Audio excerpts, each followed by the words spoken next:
नमस्ते भाइयों, कैसे हैं आप लोग। मैं हूं आपका दोस्त ब्रह्मदत्त।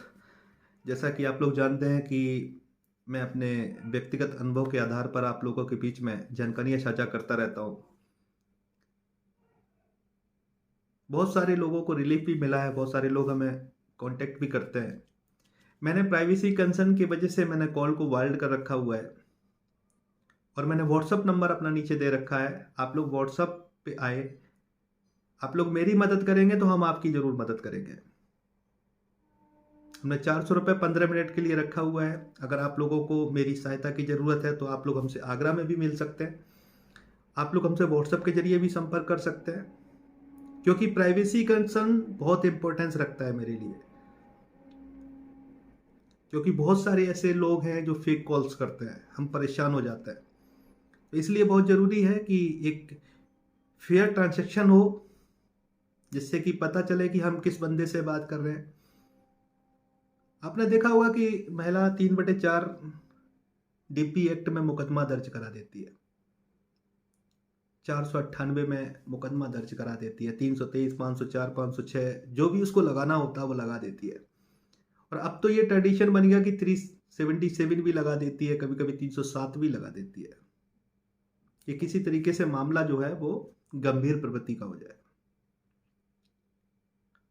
लेकिन वो ये भूल जाती है कि बेशक उसके statement Indian evidence act 113A 114A के तहत में, 114B के तहत में जो भी उसके मायने रखते हो, लेकिन वो भूल जाती है कि वो पति पक्ष को नहीं फंसा रही है, वो अपने घर वालों को भी फंसा रही है और खुद को बहुत बड़ी विडंबना में डाल रही है। क्योंकि शुरू में ही वो कह के जाती है, चलती है कि मेरे पिताजी ने इतना दान दहेज दिया। वो एक लाइन और डाल देती है कि जबरन मांग अनुसार, मतलब लड़के वालों ने मांगा तब दिया। कभी कभी ये लोग बोल देते हैं कि अतिरिक्त दहेज मांगा। तो मैं इसी बात को मैं स्पष्ट कर दूं, अतिरिक्त दहेज नाम की कोई चीज नहीं है। और दहेज को जो सही से जो परिभाषित किया गया है, the maintenance of present list to groom and bride act 1985 section 2 dowry provision amendment में ये बात कहेगी कि डॉरी जो है किस तरीके का होना चाहिए। अगर किसी रिश्तेदार ने कोई शादी के टाइम पे कोई गिफ्ट दिया है तो वो भी नोट डाउन होना चाहिए। माँ बाप कितना दे रहे हैं वो भी नोट डाउन होना चाहिए। ससुराल वाले कितना दे रहे हैं वो भी नोट डाउन होना चाहिए। दोनों पक्षों के साइन होने चाहिए।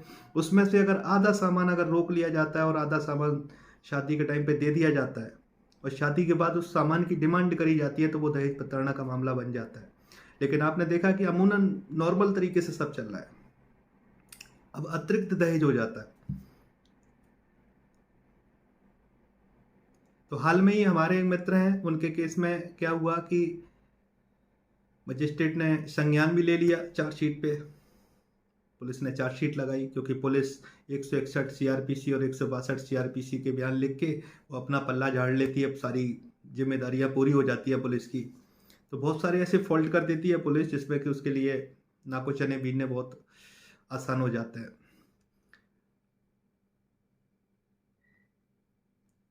तो लोग बोलते हैं कि DP3 का मुकदमा कर दो।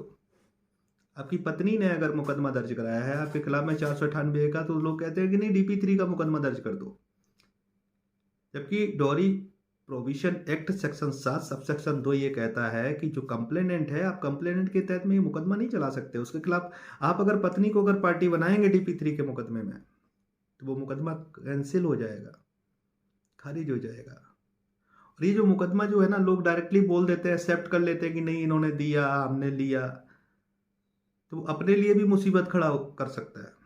तो इसलिए थोड़ा सा डाइवर्ट करके चलना है। उसमें पत्नी को कभी भी जो शिकायत करता है जिसने दहेज का मुकदमा दर्ज कराया है, कभी उसको पार्टी ना बनाए। अन्यथा अगर उसको आपने पार्टी बना दिया तो dowry provision act section 7 sub section 2 के तहत में जो शिकायत करता है उसके खिलाफ में मुकदमा DP3 का नहीं चलाया जा सकता और वो पूरा ही मामला बढ़ जाएगा। इससे बेटर ये है कि जो शिकायत करता है उसको छोड़ दिया जाए, बाकी के लोग हैं उसके माँ बाप भाई बंधु रिश्तेदार वगैरह, आप जिसको चाहे उसको लपेट सकते हैं। ऐसा ही हमने किया। लड़की के माँ बाप के लिए वारंट निकले, पहले बयान कराए गए उनके, उन्होंने कहा कि हाँ हमने ये चीज़ें दी हैं, इस तरीके से एक्सेप्ट कर लिया उन्होंने कोर्ट में कि हाँ हमने शादी में ये सामान दिया है, ऐसे दिया वैसे दिया। उसके बाद में केस फाइल किया गया, केस में वारंट निकल गए। अभी वो फंसे हुए हैं, यही कसम कसम है कि अगर मैं हाँ बोलता हूँ तो फंस रहा हूँ, ना बोलता हूँ तो फंस रहा हूँ। नौबत समझौते तक ही आएगी। लेकिन फिर भी हम अपने पिछले वीडियो में भी बता चुके हैं, लेकिन फिर भी हमने क्या किया कि चलो ठीक है, ये तो एक सेपरेट केस हो गया। हमने एक नया ट्रेडिशन निकाला कि सीआरपीसी 319 का प्रार्थना पत्र, क्योंकि बयान है पुलिस के सामने, मजिस्ट्रेट संज्ञान ले रहे हैं। 319 सीआरपीसी का प्रार्थना पत्र, और सुप्रीम कोर्ट ने यह कहा कि जब तक पुख्ता एविडेंस ना हो तब तक सीआरपीसी 319 का प्रयोग नहीं किया जाना चाहिए। लेकिन यहाँ पे सारी चीजें पुख्ता है।